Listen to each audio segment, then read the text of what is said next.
Coming up next on Tech News Weekly, it's me, Jason Howell. Hi, I'm back, filling in for Mikah Sargent while he's out this week and having a great time. Spend the first half of the show talking with Emily Dreibelbis from PCMag. We have a couple of really great discussions. One, she wrote an article about the subreddit ChatGPT. She spoke with the moderator and the person who created that subreddit. We have a really interesting discussion about what it takes to do that for free on such a popular subreddit. That's fascinating. We also talk about the Rabbit R1 launch event that happened earlier this week and whether these AI devices can really deliver on the promises that they're putting out there. Then I speak with Scott Stein from CNET. Scott joins to talk about a Meta announcement, Meta's Horizon OS, where they're opening up their XR, their AR and VR operating system for third parties to create specialized hardware around. Really neat to see that happening. It's almost like Android, but for the VR OS. Really cool. And then finally, we round things out by talking with Victoria Song from The Verge about the Meta Ray-Bans and how they just got multimodal support. And it actually sounds like they do a pretty great job at delivering on the promises there. All that and more coming up next on Tech News Weekly. Podcasts you love. From people you trust. This is Twit. This is Tech News Weekly, episode 334, recorded Thursday, April 25th, 2024. Meta goes open with XR. Hello, everybody, and welcome to another episode of Tech News Weekly, the show where every week, usually Mikah and guests talk to and about the people making and breaking the tech news. I, however, am not Mikah Sargent. Mikah is out this week. I like to say gallivanting. I don't know if that's actually descriptive of what Mikah is doing, but definitely taking some time away from the show. So he reached out to me, Jason Howell, to fill in.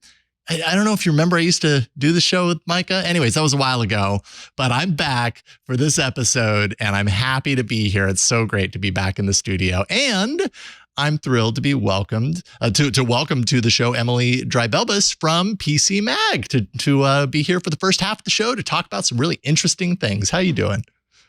Hey, I'm great. Thank you for having me. Absolutely. It's good to get you here. So your beat at PCMag, is it pretty AI focused these days? I mean, what technology beat doesn't have some thread of AI drifting through it? But is that really a large part of your focus? I do AI. I also do a lot of EV content. EVs have so many interesting twists and turns going on right now. Are they failing? Are they not? What's Elon Musk saying on earnings calls? Yeah. I mean, there's like always something. So I do a lot with EVs. I do AI. And then the story we're going to talk about today is about Reddit, which is a little bit different. So I kind of like to play in different topics and keep it interesting. Yeah, right on. Well, there is a lot of crossover between EV and AI. And of course, the story we're going to talk about today, yes, it's Reddit, but it also has an AI thread to it. Tell us a little bit about the story that you wrote. Yeah, so I find myself on Reddit more and more these days. I don't know, do you use it? Yeah. Oh, yes. I'm a big time fan of Reddit. It's one of my favorite go-tos. Although it's interesting because I don't consider it the same as like how I use like a Twitter or, any of the other social networks. I feel like it's totally different, even though it's a social platform. It's just different. Yeah, I even have started adding on to my Google searches like reddit.com at the end because I just want to know what's on Reddit. It's just like a very informational thing for me. And then professionally, I find myself on there too with AI. A lot of the sentiment of what people are talking about, what they care about has been bubbling up on Reddit and that has made itself to the media. It's gotten the attention of OpenAI. So I found myself looking at the ChatGPT subreddit, which has 5 million members. It's top 1% in size on the site. So it really has a big spot on the Reddit, ecosystem. And I saw that they were looking for new moderators and they had an application link. And I was like, wow, who moderates these threads? It's so different than scrolling through Twitter, scrolling through TikTok or anything else where I just imagine an algorithm behind it. As on Reddit, I'm like, oh, there are people who are curating what I'm seeing, which is just a bit of a different model. So I reached out to the moderators and I was like, hey, what are you looking for in a moderator? And can you tell me a little bit more about, what you do on a day-to-day basis to maintain this massive group that's controlling and kind of shifting the AI conversation? So it's a behind the scenes look at their day-to-day, and I ended up chatting with the founder of that group. I love it. I have not, so I'm very interested in AI. Have not really spent much time in the ChatGPT Reddit subreddit group, so I'm kind of looking through it now, and I don't know exactly why that is, but yeah, I think what fascinates me about the Reddit model with the moderation is that usually at the other big tech companies that have a social media component to them, the moderation is often done in-house, and often it's a very it's a very dangerous, kind of draining, kind of unhealthy job for a lot of people, because they're exposed to the absolute worst of the worst on a regular basis. You really can only last in a role like that for so long before you start realizing that your own health is suffering, or your own your mental health is suffering. And yet on Reddit, it's all, people who are donating their time, who care so much about this community, that they want to kind of give their time over to it. And I have a lot of respect for that. Yeah, it's spot on. It's interesting on that point. I interviewed Craig Newmark maybe a year ago now. Mm-hmm. And, Craigslist, which he founded, had notorious content moderation issues.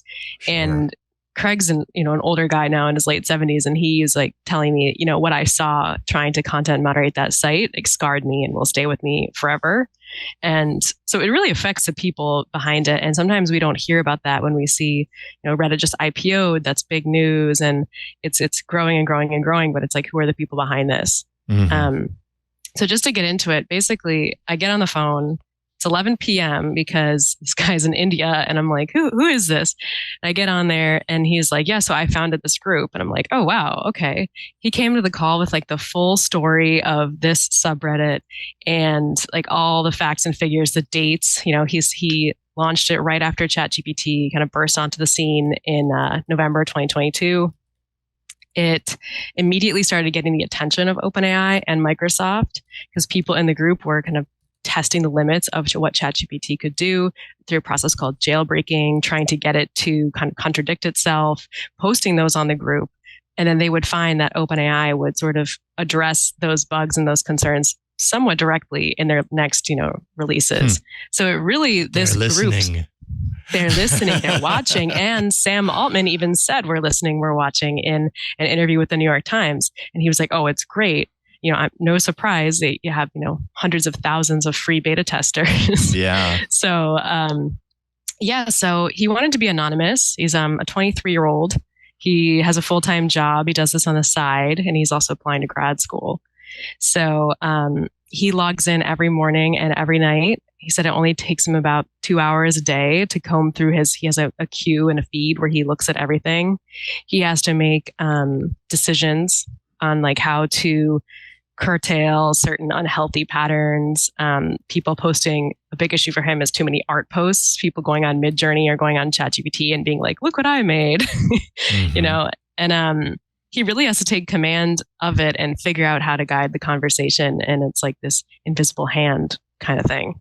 And really, he, through reading through your article and learning a little bit more about him, a couple of years ago when this all started, he realized that a ChatGPT subreddit didn't exist, and we're like, okay, well, I guess I'll start that. It's not like this person did this knowing what they were really, the depth of what they were getting themselves into. They just happen to be a fan. And I'm sure a lot of subreddits, maybe the majority of them, kind of start off that way. It's like, oh, well, this would be cool. And then at a certain point, something like ChatGPT, that's right place, right time, catches like wildfire, now top of the list. There's so much attention and energy around, yes, AI, but also, the poster child for the modern AI movement would have to be ChatGPT right now. And so you're kind of caught in this world. And how do you feel moderating something that that definitely has a life of its own at this point? I imagine there's some pressure on him to, feel to a certain degree kind of locked into this, because you started it. What are you going to do? Does it get too big and you want to step away? And if so, how does that even work? I don't even know. Mm-hmm. Yeah, the sense I got from him was almost he was incredulous and proud and intrigued at how it had all unfolded. And just the fact that he was willing to talk to me, I think speaks to that. He did say, he has no plans to stop. He will keep going and unless he gets sick of it. There are 8 other moderators now. So he has a little team of people who are helping him. But yeah, he had no content moderation experience before. He, like you said, just founded it kind of on a whim. Like he wanted somewhere to talk about his ChatGPT experiments. And it has really escalated. So like I said, Sam Altman's watching the group. And then he told me that OpenAI will be doing an Ask Me Anything, which is intriguing. So we'll see. He qualified that by they're in talks with OpenAI. It's not scheduled, but it does sound like they reached out to him and are interested in doing something like that. Yeah, curious, Jason, what you would ask. What I would ask ask the people behind ChatGPT. Oh man, that's a good question. Yeah, if OpenAI went on Reddit doing an Ask Me Anything, what would you ask? I mean, GPT-5 is a big topic of conversation. I mean, that's the obvious kind of like next step. How do you ensure that a GPT-5 can really differentiate itself and stay ahead, considering especially this moment right now in AI? There was a time not very long ago where ChatGPT was by far and ahead the obvious leader in this space, and now we've got everything really doing amazing work. All have kind of their separate focuses and everything, but I think it's arguable to, at this point, you could make a really strong case to say that ChatGPT is not, necessarily the leader that it was. So how, as you're creating this GPT-5 system, what is the priority in creating something that ensures that you kind of keep the reins of where you're at? Because I know they don't want to give that up.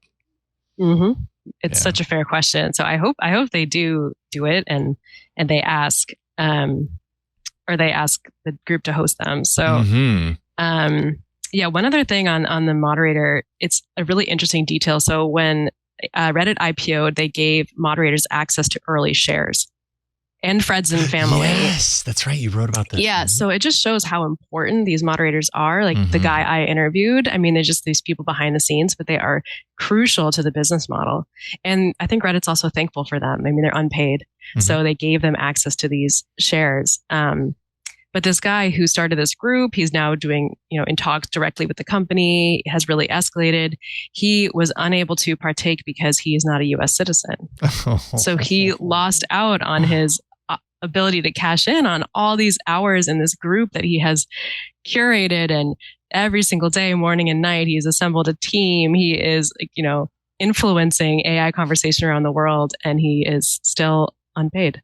Yeah. What a bummer too, right? Like he's leading one of the most popular subreddits right now, obviously in there early enough to potentially benefit from something that could actually make him, I don't know what that turns into, from a monetary sense, but it's a nice opportunity that Reddit is extending and to not be able to do it. Although from your writing, I kind of got the sense that he wasn't too bitter about that. It's kind of like, it doesn't qualify for me, but I kind of got the feeling that it was okay. Not ideal, and he said, okay. Right. He said, you can't make everyone happy. Yeah. And he's like, the majority of people on Reddit are American. And he does have an interesting perspective because he watches as everyone debates, the wokeness of ChatGPT, all these like super American centric political and racial debates. He's in India and he's just kind of watching it all go down. Wow. And curating the queue. I guess to his credit, he lets people talk about what they want to talk about. But, when there's a surge and there's a controversy, he's had surges in racially charged posts that are not allowed on the site, such a high volume of them that Reddit itself has stepped in and asked if he needs help to cut down. And I thought that was really responsible and good of Reddit. And for sure, it's not what I hear about on other platforms, like with Twitter or X. We hear kind of an opposite story. So it's just. So would that be Reddit's team stepping in, like a hired Reddit kind of community co-manager of some sort? I don't know that. It sounds like it. He called it a mod mail. He said, "I get a mod mail." Okay, and so there's some Yeah. I've heard of mod mail, like we've had in the past, throughout the years, we've started subreddits. I think more in the 2010s decade for our podcast, we would have subreddits and people could suggest or share stories and everything like that. And I was a mod on a few of those, not a very active mod, mod by name. But, I was not in there on a regular basis doing a whole lot of work because I had a lot of other things to do. But mod mail was, kind of a part of that, if my memory serves. And I don't know. I can't remember much more than that. Shows how much work I did on the subreddit. Not enough, probably. Yeah. So this moderation model has just, I think, gone very well for Reddit in recent months. The next big thing, so they just IPO'd a month ago. And then on May 7th, they'll have their first earnings call. So we'll see how they're doing, with the big boys, how they're doing kind of being a publicly traded company. So that's next. Interesting. Well, fascinating stuff. Definitely learn a lot about what it means to suddenly kind of stumble upon the, an incredibly popular community. And I guess he didn't stumble upon it. He created it, but it took on, I'm sure at a certain point, it took on a life of its own just due to the sheer success of ChatGPT and interest in ChatGPT and what that's got to be like. How long is that sustainable for this person? That was another question I had is what does this lead to? This is a very specific set of skills that you're creating and learning in real time. That's got to be applicable to something else. And, that's, I don't know, for maybe not necessarily a work resume or something directly related to that, but it's building you up for something. And I wonder what that leads to. It's at some point down the line. So. Yeah, he said he has a group of other content moderators that he talks to. They try to hone their craft. There's a lot of stuff he's seen that is very disturbing. And he said he's numb to it. Yeah. I mean, he's 23 now. So if he's every single day going through really offensive and disturbing posts, and now to the point where he's now numb, how long does that go on, and how does that affect a young person? How sustainable is it for Reddit as a business model just for the next 50 years? However the platform will grow. Yeah. And I think that's been going on for a long time too. So they've been sustainable so far, but I think you're right. Yeah. Longer term, what does that look like? Fascinating stuff. Everybody should definitely check out your full interview to get all the details. PCMag.com. Look for the article titled Mod Life, What It Takes to Keep Our ChatGPT's 5 million members in check. All right. We got to take a break. I told you that Mikah's not here. I'm sort of wrong because Mikah is here for this moment. Let's hear what he has to say.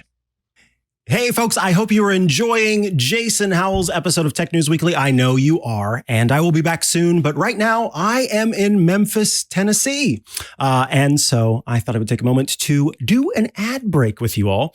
This episode of Tech News Weekly is brought to you by a new sponsor here on Tech News Weekly. It's InTouch CX. InTouch CX is revolutionizing how brands connect with their customers with its proprietary framework, which identifies key areas of automation that can drive productivity, engagement, quality, and cost benefits across the entire customer journey in all industries.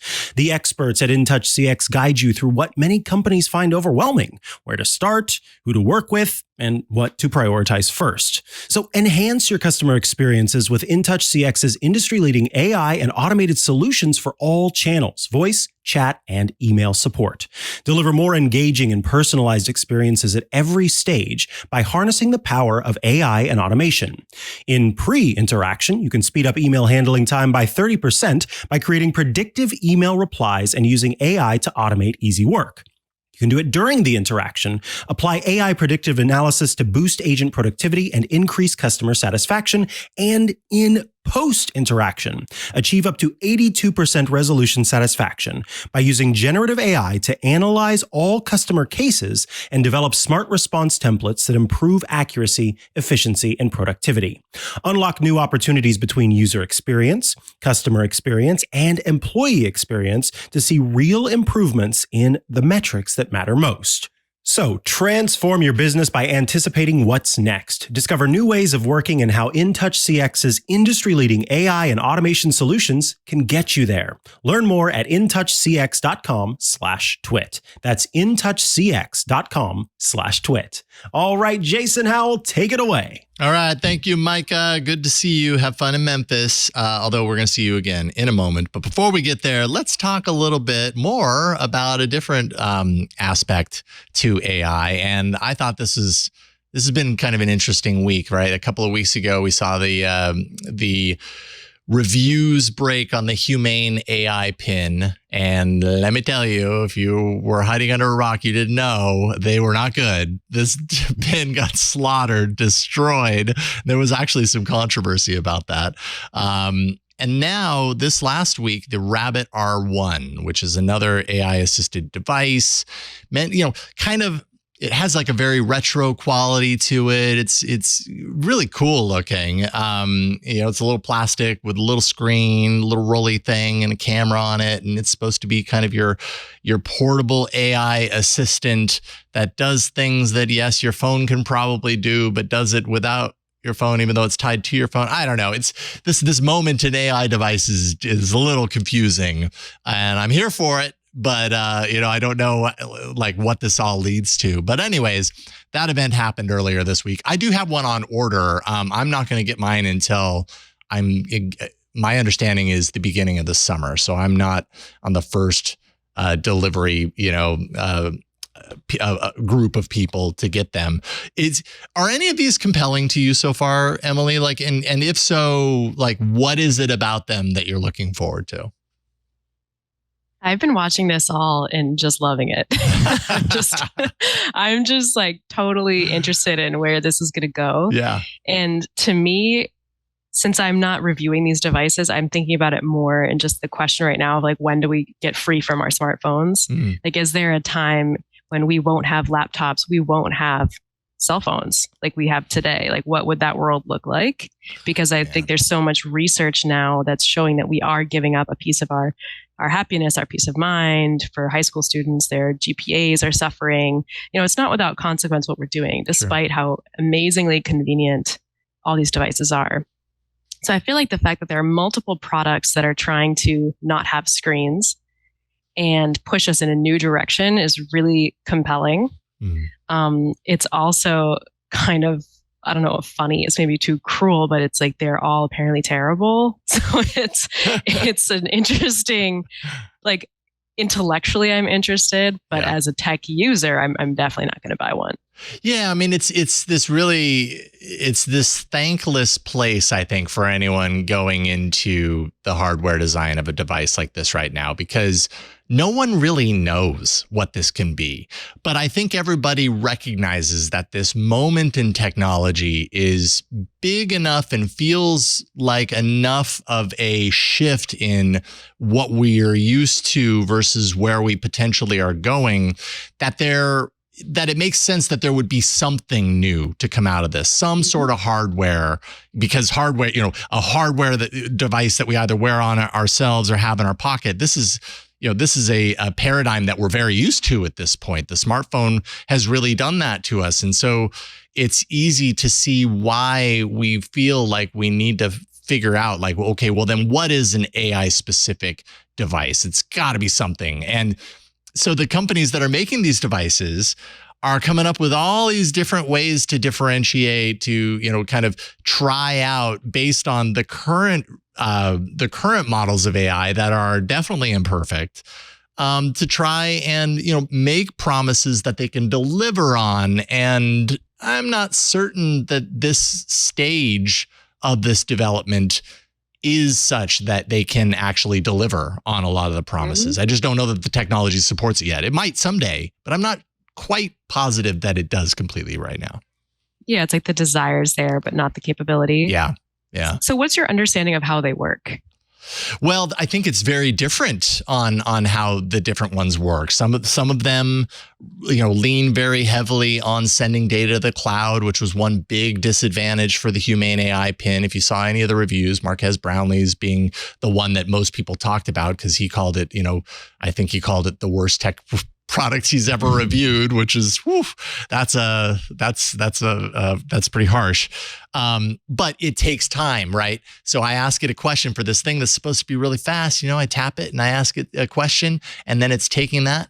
And one moment, so you got to wait for the response, and then it sends it out in the cloud, and then it does the little thing, its thinking thing, and then it sends back the answer, and then it speaks it out at a normal, like human speaking pace, which when you've waited that long kind of feels like, all right, taking time here, to the point to where you feel like, okay, well, maybe I could have just pulled out my phone and done this in half the time in a paradigm that I'm already used to and possibly more effective. So, some of them do that. Rabbit, I know, has some actions that it does on device, some actions that it sends out to the cloud.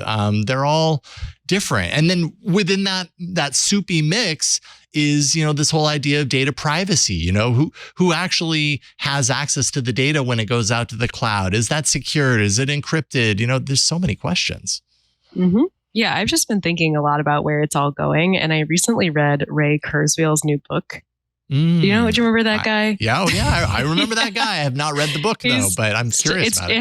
It hasn't come out. Okay. I have a piece that'll be publishing about it in about a month. But, he's all about what's the future look like, where are we going? And he thinks that humans and machines, computers are going to merge by the year 2045. And eventually we will all have Neuralink style chips in our brain. I've heard and we will one, just be thinking actions.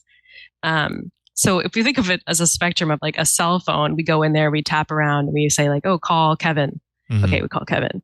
Then these new devices are like, we speak, call Kevin, and it calls Kevin.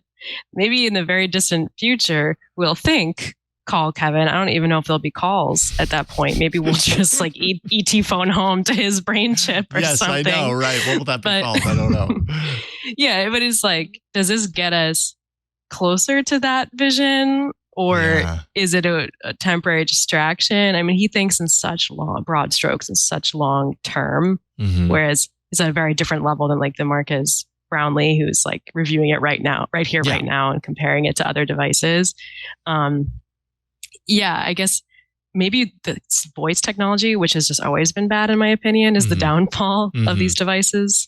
I would agree. Like I just this morning, instead of typing out a text message to my wife, I used my voice and I rattled off a thing that, probably said far more words than I would have typed. And maybe it's not as fun to read when it's like that, but I did it because it was the easy thing to do. So there are situations where I don't mind using my voice because it's the path of least resistance. Because I'll be honest, I kind of hate typing on mobile devices usually. It's just never an enjoyable experience for me.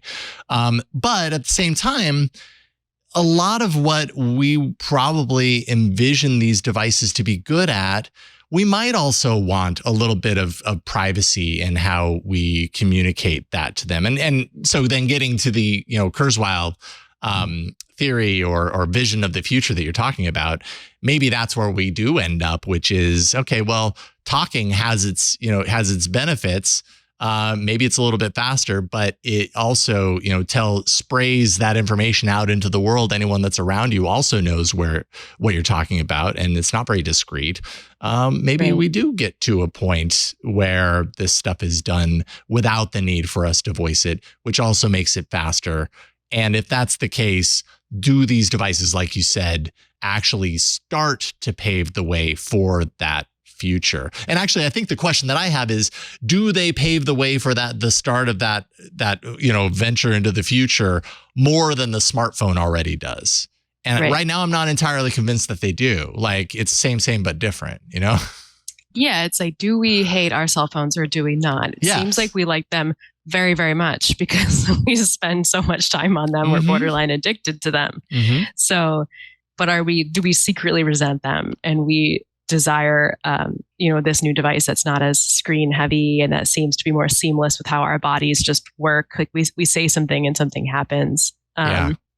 So that's how it kind of feels like it was a flop, to be honest, but it raised some new questions. And I think it could kick off an interesting, let's say 5 years of reimagining consumer tech. Yes. And I mean, and that's what I'm definitely excited about, is that there is this moment, this new technology to focus on that, yes, is probably going to be pretty disappointing to a large degree when we're looking at these hardwares as far as delivering on promises. But I'm also a fan of like new things and technology, you know, and like smartphones. You know, by and large, at this point, we kind of know what we get with the smartphone. There's little that happens with the smartphone that's truly like, oh my, wow, I haven't seen that before. That's amazing. I want that. You know, that doesn't happen as much anymore. Like I have the Nothing Phone 2A right now, which I'm kind of in the middle of reviewing. And, you know, its big kind of thing is that it has these little lights on the back that flash when a notification comes through, or it's got kind of like a see-through casing on the back that shows a little bit of the technology and stuff like that. So it's got like a style to it. But I think they're grasping for the differentiation. Whereas you look at devices like the Rabbit R1, you know, I threw in the doc, and I know we're kind of running to the end of our time, but the Limitless, which is like a clip-on AI pin, similar in some ways, I suppose, to the humane AI pin, but a little bit smaller. Kind of looks like an Apple Tag or, you know, an Air Tag or something like that. Then there's also the IO1, which is like they're in these huge honking in-ear AI like interfacing receivers. You know, it's like an audio interface. They're the size of a $50, like in each earlobe. You know, not very attractive. Like there's so much creativity going on here. And I'm not saying it's all good. Like when I look at this, I'm like, I don't know that I want that huge puck sticking out of my ear. But I applaud the inventiveness and the thinking outside of the box that we're seeing in these devices when compared to kind of how boring and dull smartphones have kind of become over the years. Yeah, I'll applaud them by, you know, typing a tweet from my yes. Comfortably typing your tweet from the typing. Yeah. I feel like I've had the same phone for years, but it's actually a different model, you know. Yeah. You know what you get at this point. You know what you're in store for. So anyways, none of this is to say that I'm like disenchanted or anything like that. I'm just trying to be realistic about it. And you know, and I'm excited to see where it heads. I do think that it heads somewhere, and I think we will be disappointed along the way. Until a certain point, but I don't think we're near that point yet. Very fair. So, yeah. Well, Emily, thank you. We get you for 30 minutes today, and it's been a lot of fun hanging out with you and talking about these many stories, mostly to do with AI, but also Reddit, which is a shared passion of mine as well. So I'm really happy you brought that story to the show. Yeah, you added a lot to that. Thank you so much. This was really fun.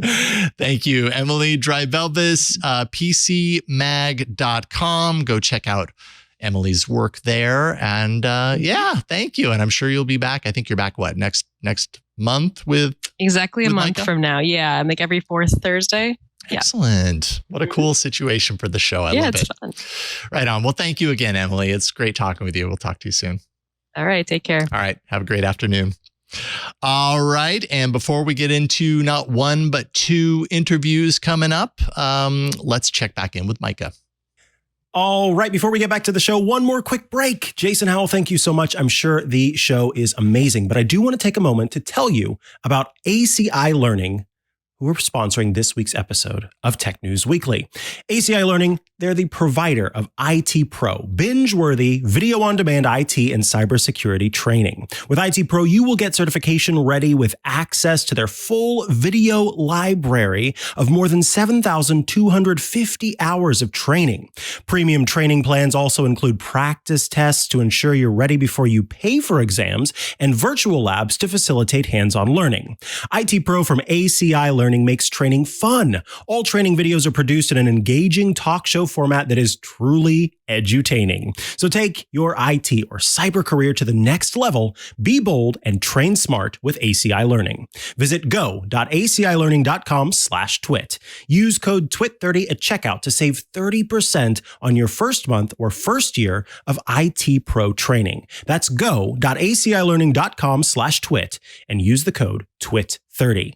Thank you so much, ACI Learning, for sponsoring this week's episode of Tech News Weekly. Jason Howell, take it away. All right, back to me. Thanks for throwing me the ball, Mikah. Good to see you. See you soon. Let's start with our first interview here. And I think this is really interesting. Actually, the last half of this show, fair warning, has to do with Meta. And I think that they've deserved it. I'm really interested in kind of the direction of Meta and what it's doing in the realm of openness when it comes to a lot of the technologies that they're really championing right now. Meta is taking a very open approach to many of its bigger efforts at this moment. Obviously, it's open sourcing its AI catalog, which I'm sure Mikah has talked about on Tech News Weekly in the past, kind of like an Android for AI in a sort of way. Also opening up its XR, VR, AR OS to third parties. So in a certain way, in a certain sense, Meta doing for AR, VR, and AI what Google did for mobility and smartphones with Android and, wider than just smartphones. So Scott Stein from CNET is here to talk all about this moment with Meta. How you doing, Scott? Hey, good. How are you doing? Excellent. It's great to see you. Thank you for hopping on today. I really appreciate it. Yeah, likewise. This is cool. So yeah, big week for Meta. I mean, they had a string of announcements this week, and let's talk a little bit about the XR strategy, because I know at CNET, you really spend a lot of time with these technologies. You spend a lot of time in goggles. I know that you use your VR headset. I'm assuming it's a Quest for fitness. Fitness stuff. Talk a little bit about the announcement, first of all. What is new with Meta's XR strategy as of this week based on this announcement?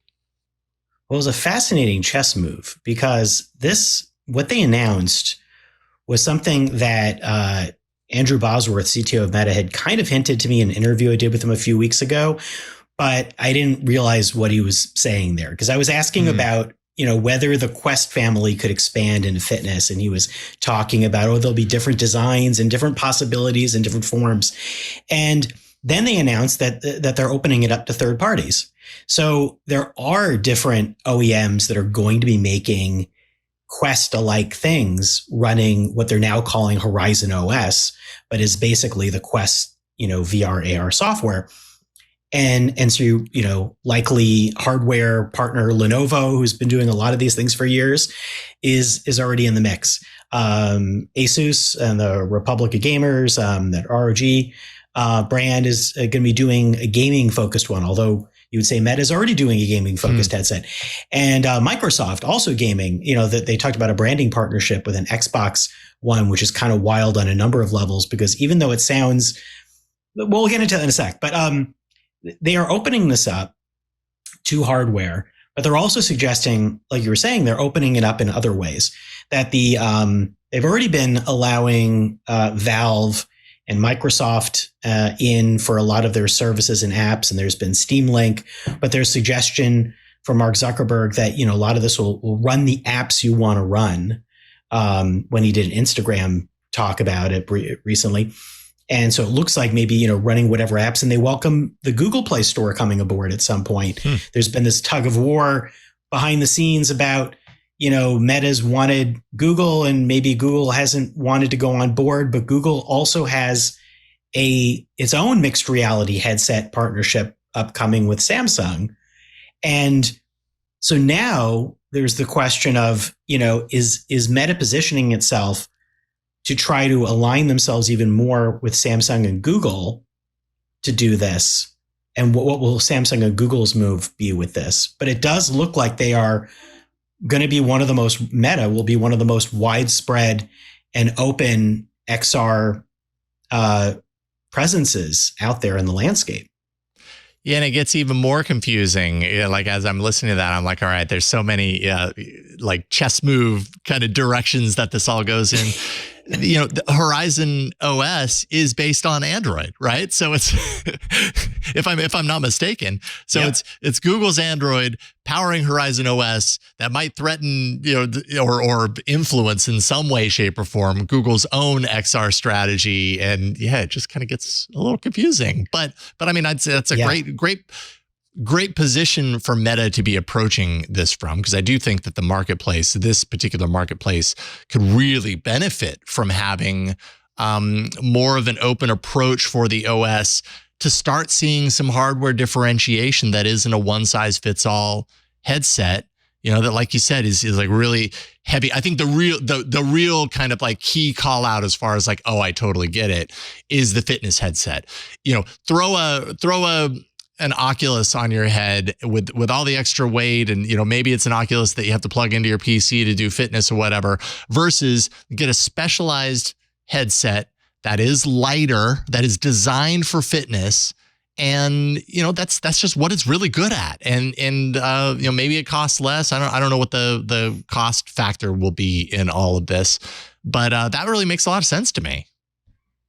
Yeah, it does. And the price is a good question there, because I think that's where expectations might be, that all of these partners would go on the upper end of the spectrum, because Meta's usually been offering a lot of these headsets at the lower end, to the point where they've been subsidized and really hard to beat. They lowered the price on the Quest 2, however long it remains on the market, to $200, which is, to me, an absurdly good and low price for something. And then that undercuts the Nintendo Switch, it undercuts, iPads. And I don't see a manufacturer being able to beat that. I don't know if it's like phones, but I do think that you'll end up with these, maybe the Pro landscape that Meta was trying to do with the Quest Pro.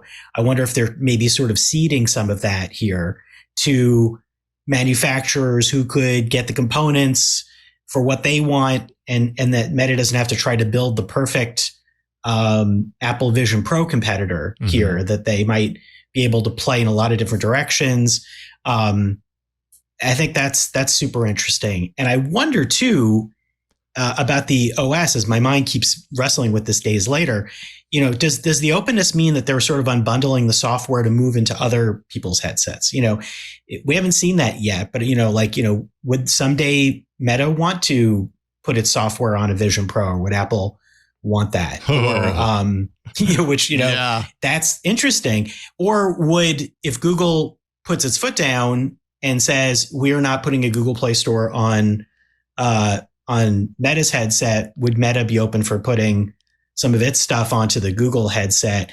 And I think that's, or Samsung headset. And so I think that's interesting too.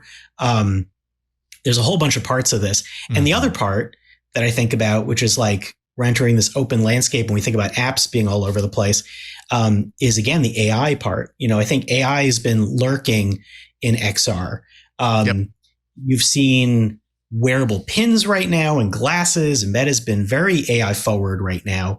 And particularly in glasses, when I asked Bosworth about where he thinks generative AI will go next, he brought up the Quest, and he brought up generative AI for, creating environments and Horizon's user created worlds, kind of like what Roblox is doing.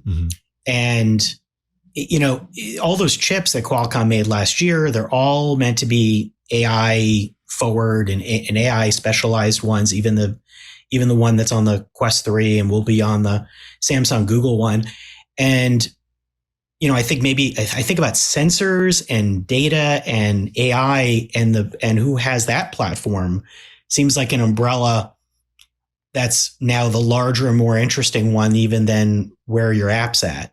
So maybe that's, like Google's end game, it seems, with these glasses and in AR seems to be on assistance and these kind of invisible flowing things that are kind of beyond apps. And, so now we have partners coming in here, but I wonder if this is also where Meta is going to be focusing on how its AI services and things can be the important glue down the road for all of these, that it's like, that's bigger than the hardware.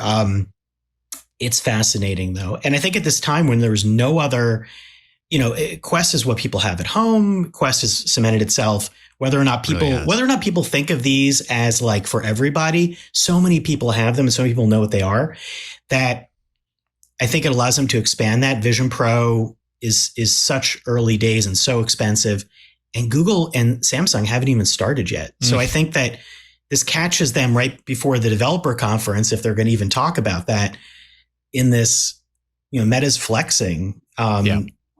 Probably they need to, but it's fascinating. Yeah, I'm really happy that you brought up kind of the eventual and I think inevitable integration of AI technologies into these experiences, that's when we start seeing these promises that have been made about immersive quality technology like VR starting to really deliver. And we're seeing, I think we're starting to kind of see in a non-VR world, we're starting to see some of those elements that really, Microsoft had its VESA 1 demonstration earlier this week that kind of shows, an animated face, I think taken from a single picture, that's animated, moving, looking, expressive, kind of talking to the voice that's been fed into it. And I look at something like that and I'm like, man, once we take those technologies and bring them into a really well-developed VR experience as like a representative avatar of who I am, that's when things start to get really much more difficult to perceive the difference between reality and non-reality or virtual reality. And that's when we start to see these technologies delivering on the promises that they've been making for years, which is like, it's gonna make you feel like you're in a different world and everything. Yeah, but I still feel like I'm looking through bottles, and all those things. I think that's really where this stuff combines. And there's a lot of benefit for Meta to be positioning itself there with all of this technology coming together openly. Yeah. And I think like the AI stuff, like when I look at it on those things that we have now, like the early days of the Humane AI pin, the Meta glasses, which I've been using both of those. And a lot of the feelings, even what I've seen with Rabbit R1, this is like day zero, but like, there's a lot of thoughts of like generative AI being kind of like a little flaily, a little like, where are you going with it? The precision things, are you getting to what you want to do with it? It's a bit like multiversy. And I think of it like you need like lots of precision inputs, but also like ways you can suss out what's going on. To me, like the AR VR world, like having these headsets that have like big displays and lots of inputs, it's interesting to me because it feels like a way you can kind of explode out some of the generative AI stuff in the future and have control over it. It's like a Doctor Strange like image, but it's like you've got all these different things that you're kind of vomiting out with generative AI, and then you've got to kind of like wrangle them back in and pick which one you want. And like, to me, it's not just, what is the best blank? And then you get that and then you go. That seems very simplistic, but it's like how I do web research or how people do stuff now. You have a lot of different pieces and you're going to kind of sift them out and you're going to be like, I like that one. I'm going to mix it with that one. And I just feel like these combine down the road in an interesting way in those big headsets where people go, what are you doing with them? Maybe it's for all the stuff like this, as opposed to like, I'm launching one immersive game, one immersive video. I think of it like, no, you're going to be sort of wanting to do multiple things. That's why you have that canvas and the inputs. Yeah, I think you're absolutely right. It's really interesting time. So much happening, and and on one hand, it seems like they're happening in their own worlds, but it's starting to become a lot more clear how they do converge and how they combine. And I don't know how much longer before the kind of the trials in that realm begin. And I, again, like we were talking about earlier with Emily Dreibelbis, we were talking about the Rabbit R1 and these early AI devices, not quite delivering on the promises. I don't know that happens immediately, but we've got to go through the pain points to get there. And I think we're kind of on the horizon for, no pun intended, for that to happen. That always happens when I talk about something. It always happens. Yes. But yeah, there's like a play period. I was talking with there's a story I'm working on now, but I was talking with another AI wearable. They'll be writing up soon, but the need for play, I think, exactly. Like it sounds very shallow to say that when everybody is also like thinking about how am I get stuff that's useful and this and that. But I feel like for AI, particularly for AI, it seems like it all got pushed into function really fast. And then it's like, well, I don't want it in my whatever thing where, that I already know what my workflow is, but is it more of a play thing? Like VR and AR have been play things for so long that everyone was like, well, when are they going to get useful? But I still feel like with AI and all these things, they need to kind of play and figure themselves out a little bit more before we know absolutely what we're putting this into our, I just feel like this has been a year where we were prescribed that it's going to be in all of our search engines and phones and everything else. And I'm like, well, for what? And I go like,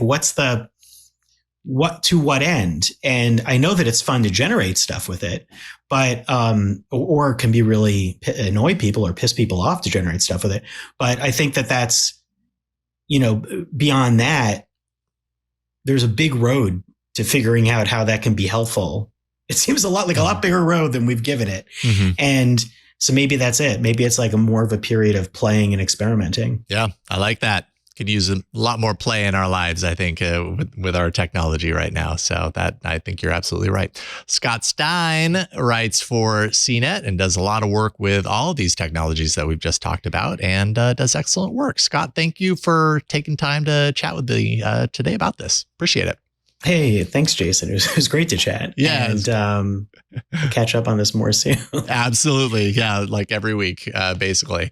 I know. That's the amount of this news that seems to be happening right now. So everybody should check out your work, Scott. You're awesome. I appreciate you. And we'll talk to you soon. All right. Thanks a lot. See you later. Likewise. All right. Well, speaking of Meta, and heck, also speaking of AI hardware, I'm sorry, you guys, this is like 3/4 about AI hardware. It's just the way the day works, it's the way the week works, this week in particular.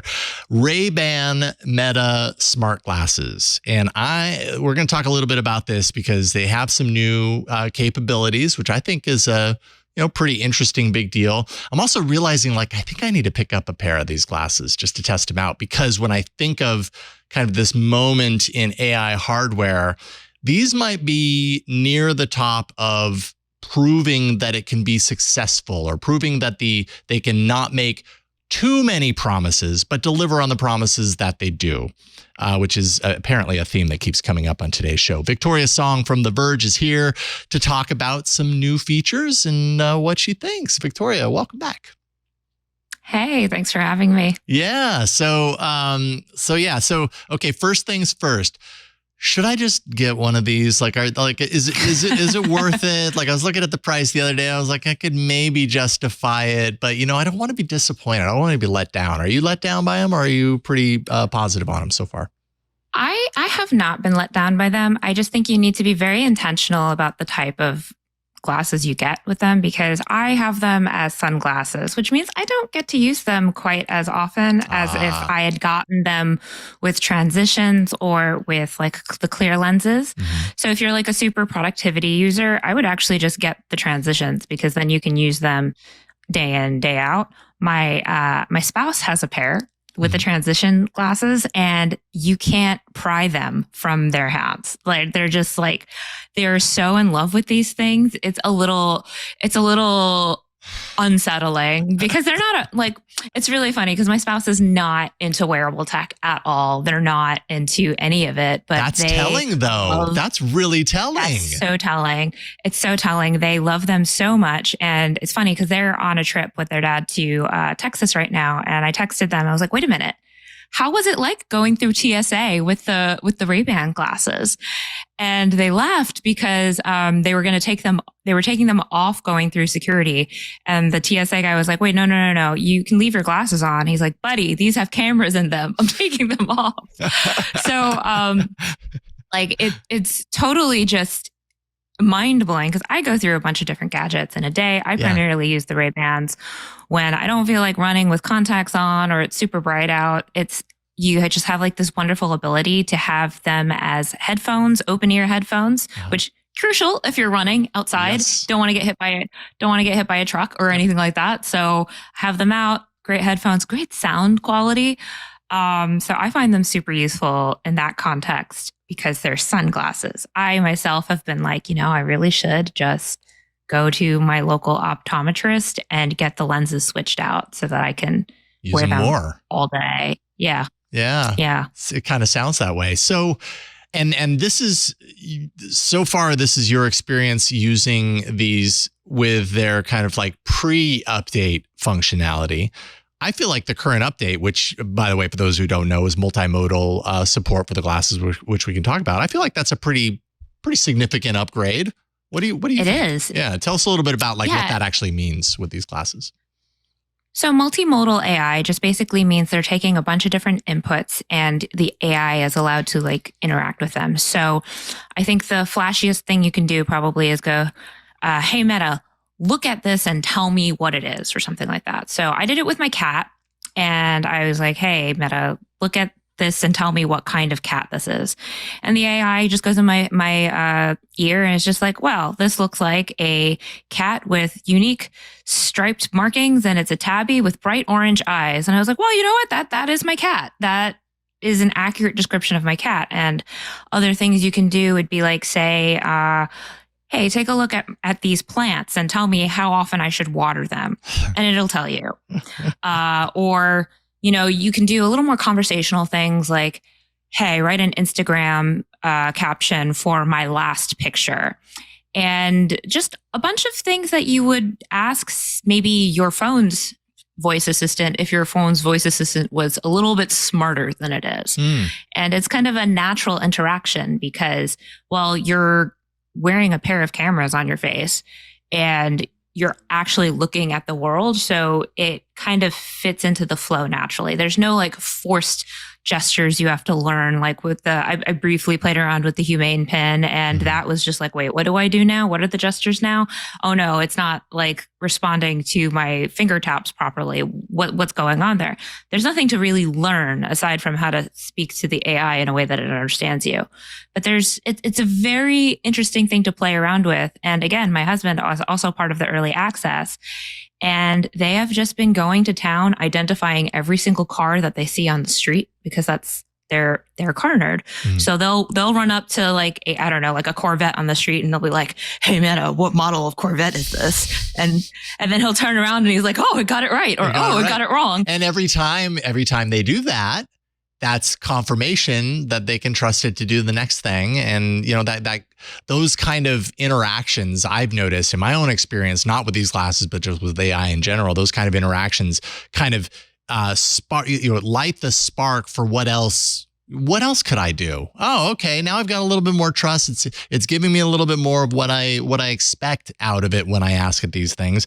Now I'm going to level it up. What about this? And that's really telling that your partner is not big into wearables, and yet can't stop using these things. That's pretty dang positive.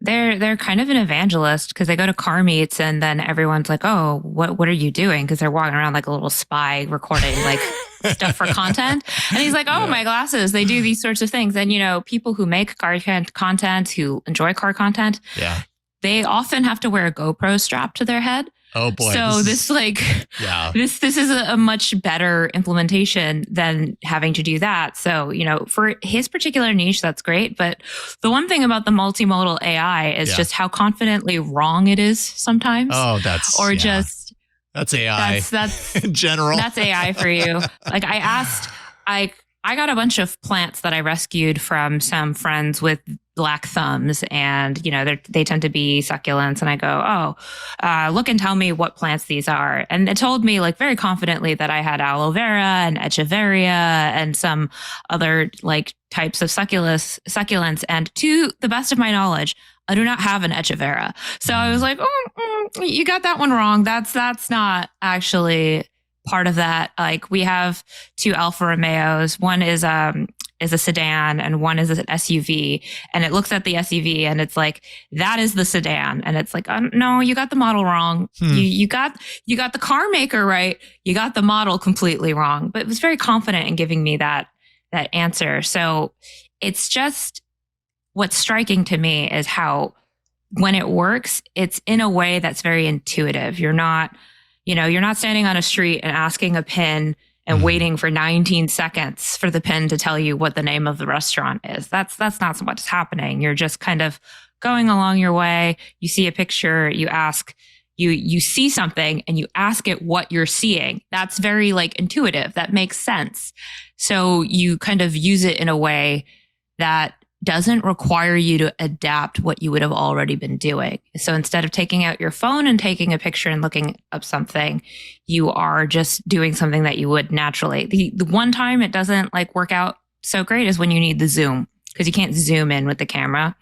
So we had my husband comes running through the room. He's like, is that a giant obese squirrel in our backyard? And I was like, what? And we look and it's actually a groundhog.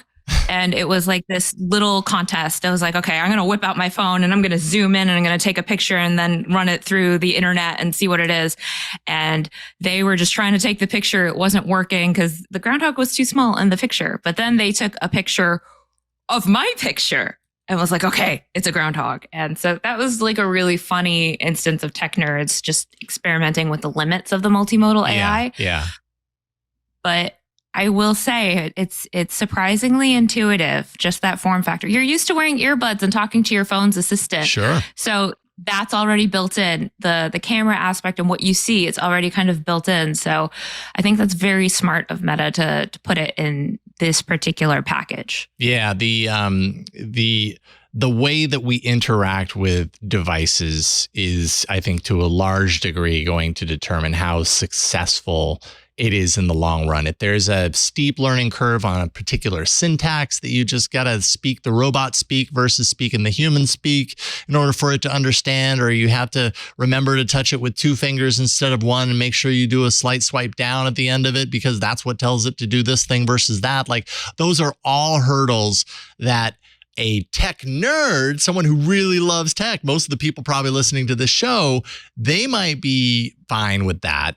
But your partner, in order for them to be an evangelist of a technology like this, it needs to be dead simple. It needs to be intuitive. It needs to make sense through and through. And one question I have for you is, as far as this technology is concerned, or this device is concerned, compared to other, let's say, competing technologies, is it a matter of not promising as much, but delivering on what it does for the most part? Would you say that's a fair statement about these? I think that's like an excellent way of putting it, because you have to prime people for a new future, right? You have to get them used to the idea. So if you show something that's big, grand, disruptive, and it doesn't work, well, they're just going to go, oh, it doesn't work. I had that experience a little bit with the Humane AI pin where, we all saw this demo where it said it was going to translate everything and like automatically detect Spanish and just make it work. So I tried it with Japanese and Korean, which I speak a bit of, and it was just spewing gibberish back to me. And that illusion was very broken. Right. So it's like, oh, okay. So I can't trust you for this anymore. Yeah. That was real finicky. Like, the more friction that goes into using it, the less you're going to enjoy it. And a lot of the Humane reviews were just talking about how long the cloud processing time was. It's, the glasses are connected to your phone. It's using that internet connection. Our phones are pretty fast. So you're not really waiting a whole lot of time for the Meta AI to spit an answer back at you. Yep. If it doesn't know something, it's just going to be like, oh, I can't do that yet. But you don't have to go and go like, hey, do this for me. We're not in a world right now where we're comfortable leaving our smartphone home anyways. And so, so having that baked into the device and don't worry about it, it can do everything. Just leave your smartphone at home. That's a lot of promise to make about a new emerging technology. And you're probably going to let people down. And that's exactly what happened, what seemed to happen with the Humane AI pin, at least in its current state by comparison. Yeah, I don't think they got the timing of things quite right. I think, there was a lot of excitement around the idea of it. I don't think the idea of it is necessarily bad. It's just like, where are we at? Where are people at? Like, where do we think this AI is going? And I think a lot of companies don't have that answer yet. Mm-hmm. So there's a lot of experimentation. There's a lot of playing around. But when you think about the average person, the person, like your grandma, your mom, the least tech savvy person, they have to be the ones who are like also on board with it. Yep. So if they don't see a reason for it, well, you're just preaching to the already converted, and that's not really going to change society as a whole. So sunglasses, everybody likes a pair of sunglasses. I'm just saying, everybody knows how to wear earbuds. Yeah. Everybody likes a pair. Yeah. Most everybody likes a pair of sunglasses. And if those sunglasses look good, which, that's just this is where I realized Google Glass, let's just say, was far and away ahead of its time. The world was not prepared for that. The technology was not prepared for it. And up until these, it was hard to point to any other smart glasses and say, those look like actual normal glasses. But that's where we're at. And I think, probably because other glasses were trying to mimic the smartphone and put a screen on it and do all this other stuff. It's like, okay, well, no, peel that back and don't make as many promises, but deliver on the promises you do make. Any insight or guesses into kind of the broader plan of functionality on these as we go forward, based on where we're at right now? Well, we've heard some rumors. My colleague Alex Heath has written a lot about what Meta says their VR, AR roadmap is going to be. And I do think we're going to see some sort of wearable accessory for these. I think we've seen a lot of kind of rumors about some sort of wrist worn device that interplays with the glasses. I think that's going to be very possible. But just in general, I really do see wearables becoming their own sort of ecosystem. We're seeing it a little bit with smart rings as kind of an accessory for your smartwatch, which is already an accessory for your phone. So I think, accessoryception. That's where we're at right now. I really do think that what we're going to see with wearables going forward is just kind of like an ecosystem of accessories, which, from an antitrust point of view is maybe not great, but I do think it's just something that companies are going to start playing with to just have these devices interact with each other and less with screens. Yeah, I think you're absolutely right. And I think the final thing that I'll throw to you, and then I'll let you go because I know I've kept you a little long, talking about public perception of devices like these. And, getting back to what I said a couple of minutes ago about Google Glass being ahead of its time and the world not being ready for, a camera on our lenses. You've had enough experience with these glasses. And now, probably with these new features, and if you swap out the lenses, that means you probably, it sounds like you want to use them more than you already are. Do you get the sense that in at least where you are located geographically speaking, the real world is more accepting of a device like this now than it was 5 or 10 years ago? Absolutely. The Google Glass were just way too early for their time. We didn't really have kind of a cultural acceptance of being filmed all the time. Yeah. But now if you walk down the street in a big city, you are an extra in somebody's memories.